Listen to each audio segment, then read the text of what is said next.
നമസ്കാരം. ഇന്നത്തെ പ്രധാന തലക്കെട്ടുകളും വാർത്തകളും എന്തെന്ന് പരിശോധിക്കാം.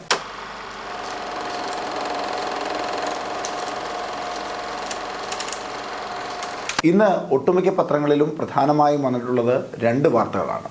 അതിൽ ഏറ്റവും ആദ്യം ലോകപ്രശസ്ത ഹൃദയ ശസ്ത്രക്രിയ വിദഗ്ധനായ ഡോക്ടർ MS വല്യത്താൻ മരണപ്പെട്ടതുമായി ബന്ധപ്പെട്ടുള്ള വാർത്തയാണ്. ഒപ്പം വിവാദമായ നീറ്റ് പരീക്ഷയുടെ മാർക്ക് സൈറ്റിൽ അപ്ലോഡ് ചെയ്യണമെന്ന് സുപ്രീം കോടതിയുടെ ഉത്തരവുമായി ബന്ധപ്പെട്ടുള്ള വാർത്തയാണ് മറ്റു പ്രധാനപ്പെട്ട വാർത്ത.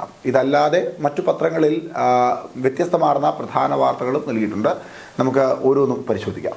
ഏറ്റവും ആദ്യം മാധ്യമമാണ്. മാധ്യമത്തിൽ ഡോക്ടർ MS വല്യത്താൻ്റെ വാർത്ത അല്പം പ്രാധാന്യത്തോടെ തന്നെ നൽകിയിട്ടുണ്ട്. മാധ്യമം വളരെ പ്രാധാന്യത്തോടെ നൽകിയിട്ടുള്ള വാർത്ത നീറ്റ് പരീക്ഷയിലെ മാർക്ക് പുറത്തുവിടണമെന്ന സുപ്രീം കോടതിയുടെ ഉത്തരവുമായി ബന്ധപ്പെട്ടുള്ള വാർത്തയാണ്.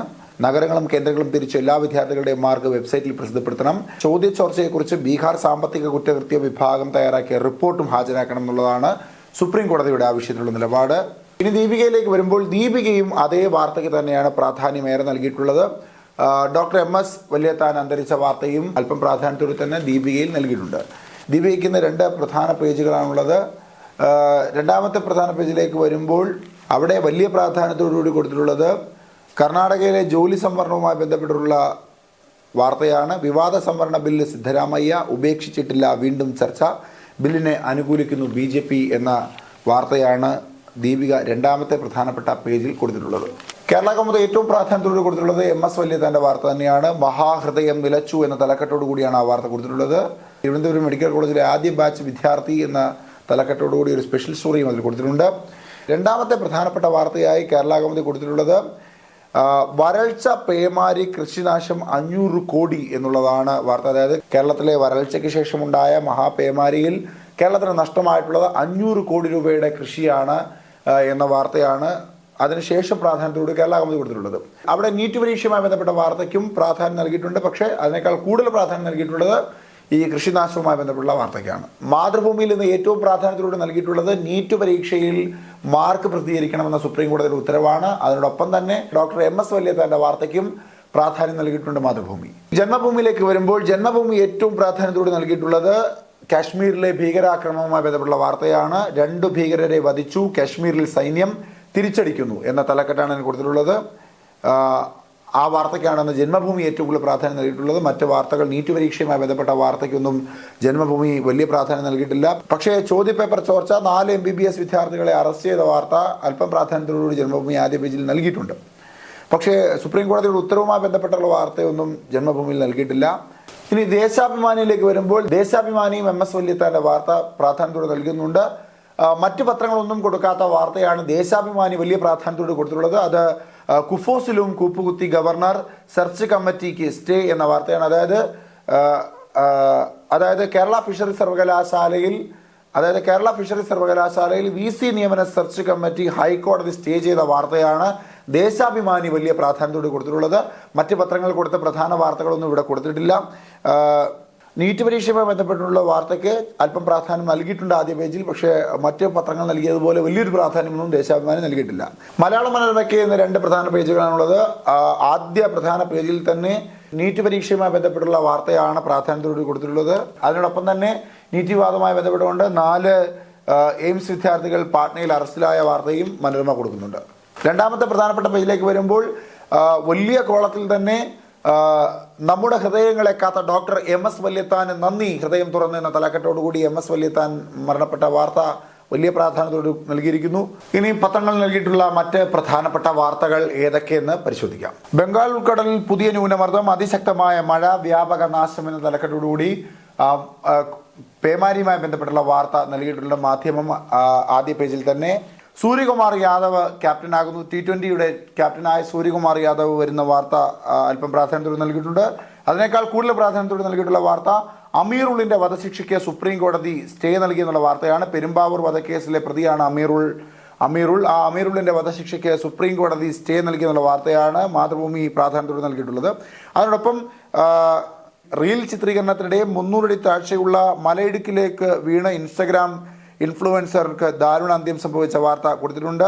റീൽസിൽ വീണ്ടും മരണമെന്നാണ് തലക്കെട്ട്. കേരള കൗമുദിയുടെ ആദ്യ പേജിൽ പ്രധാനപ്പെട്ട മറ്റ് വാർത്തകളായി നൽകിയിട്ടുള്ളത് പൊതുനിരത്തിലും ജലാശയത്തിലും മാലിന്യം നിക്ഷേപിക്കാൻ ഉപയോഗിക്കുന്ന വാഹനങ്ങളുടെ രജിസ്ട്രേഷൻ റദ്ദാക്കുന്നത് ഉൾപ്പെടെയുള്ള കടുത്ത നടപടി സ്വീകരിക്കുമെന്ന് മുഖ്യമന്ത്രിയുടെ അധ്യക്ഷതയിൽ ചേർന്ന ഉന്നതതല യോഗം തീരുമാനിച്ച വാർത്തയാണ് മറ്റൊരു പ്രധാനപ്പെട്ട വാർത്തയെ കേരള കൗമുദി ആദ്യ പേജിൽ കൊടുത്തിട്ടുള്ളത്. ഒപ്പം ഇന്ത്യയിൽ നിന്ന് ശ്രീലങ്കയിലേക്കുള്ള രാമസേതുവിന്റെ ഭൂപടം തീർത്തു ISRO എന്ന വാർത്തയാണ് മറ്റൊരു പ്രധാനപ്പെട്ട വാർത്തയായി കേരള കൗമുദി ആദ്യ പേജിൽ നൽകിയിട്ടുള്ളത്. ഇനി ദീപികയിലേക്ക് വരുമ്പോൾ യുപിയിലേക്ക് വരുമ്പോൾ യുപിയിൽ ട്രെയിൻ പാളം തെറ്റി 3 മരണം സംഭവിച്ച വാർത്തയാണ് ദീപിക മറ്റൊരു പ്രധാനപ്പെട്ട വാർത്തയായി നൽകുന്നത്. ഉൾപേജുകളിലെ ദീപികയുടെ രണ്ടാമത്തെ പ്രധാനപ്പെട്ട പേജിലേക്ക് വരുമ്പോൾ തലസ്ഥാന നഗരിയിൽ 6 മാസത്തിനിടയിൽ ഓൺലൈൻ തട്ടിപ്പിലൂടെ തലസ്ഥാന നഗരിയിൽ 6 മാസത്തിനിടെ തട്ടിപ്പുകാർ കൊണ്ടുപോയത് 35 കോടി രൂപ എന്ന വാർത്തയാണ് പ്രാധാന്യത്തോടെ നൽകിയിട്ടുള്ളത്. അതിനോടൊപ്പം ആമേഴിഞ്ചാൻ തോട്ടിലെ ദാരുണ സംഭവവുമായി ബന്ധപ്പെട്ടുകൊണ്ട് BJP കോർപ്പറേഷൻ ഓഫീസിൽ മാർച്ച് നടത്തി, അതിൽ വലിയ സംഘർഷമുണ്ടായി എന്ന വാർത്തയാണ് ദീപിക രണ്ടാമത്തെ പ്രധാന പേജിൽ തന്നെ നൽകിയിരിക്കുന്ന വാർത്ത. ജന്മഭൂമിയും തിരുവനന്തപുരം കോർപ്പറേഷനിലേക്ക് BJP നടത്തിയ മാർച്ചുമായി ബന്ധപ്പെട്ട വാർത്ത നൽകിയിട്ടുണ്ട്. അതിനോടൊപ്പം ദുരിതമഴയിൽ സർവനാശം 2 മരണം കൂടി എന്ന തലക്കെട്ടോടുകൂടി കടുത്ത മഴയിൽ മരണപ്പെട്ടു പോയ 2 പേരുടെ വാർത്ത കൂടി നൽകിയിട്ടുണ്ട്. ഒപ്പം യുപിയിലെ ഗോണ്ട ജില്ലയിൽ ട്രെയിൻ പാളം തെറ്റി 4 യാത്രക്കാർ മരിച്ചു, 20 പേർക്ക് പരിക്കേറ്റു എന്ന തലക്കെട്ടോടുകൂടി യുപിയിലെ ട്രെയിൻ അപകടവുമായി ബന്ധപ്പെട്ടുള്ള വാർത്തയ്ക്കും ജന്മഭൂമി ആദ്യ പേജിൽ തന്നെ സ്ഥാനം നൽകിയിട്ടുണ്ട്. യുപിയിലെ ട്രെയിൻ അപകടം പ്രാധാന്യത്തോടെ നൽകിയിട്ടുണ്ട് ദേശാഭിമാനി. അതുപോലെ നിരോധിത പ്ലാസ്റ്റിക് ക്യാരിയർ ബാഗ് ഉപയോഗിച്ചാൽ കർശന നടപടി ഉണ്ടാകുമെന്ന സർക്കാർ നടപടിയുമായി ബന്ധപ്പെട്ടുള്ള വാർത്തയ്ക്കും ദേശാഭിമാനി ഇടം നൽകിയിട്ടുണ്ട്. ഒപ്പം വടക്കൻ കേരളത്തിൽ കനത്ത നാശം വിതച്ച് പെരുമഴ തുടരുന്നു എന്ന വാർത്തയും ദേശാഭിമാനി ആദ്യ പേജിൽ തന്നെ പ്രാധാന്യത്തോടുകൂടി നൽകിയിരിക്കുന്നു. നിയമ വിദ്യാർത്ഥിയുടെ ബലാത്സംഗ കൊലയിൽ പ്രതിയായ അമരുളിന്റെ വധശിക്ഷയ്ക്ക് സ്റ്റേ നൽകിയ വാർത്ത ചെറിയ പ്രാധാന്യത്തോടുകൂടി ആദ്യ പേജിൽ തന്നെ ഇടതുഭാഗത്തായി ദേശാഭിമാനി നൽകിയിട്ടുണ്ട്. മനോരമയിലേക്ക് വരുമ്പോൾ അമീറുൽ ഇസ്ലാമിന്റെ വധശിക്ഷയ്ക്ക് സ്റ്റേ ലഭിച്ച വാർത്ത മനോരമ അല്പം പ്രാധാന്യത്തോടുകൂടി പ്രധാന പേജിൽ തന്നെ നൽകിയിട്ടുണ്ട്. യുപിയിൽ ട്രെയിൻ അപകടവുമായി ബന്ധപ്പെട്ട വാർത്ത ചിത്രങ്ങളൊന്നുമില്ലാതെ ചെറിയൊരു വാർത്തയെ നൽകിയിരിക്കുന്നു.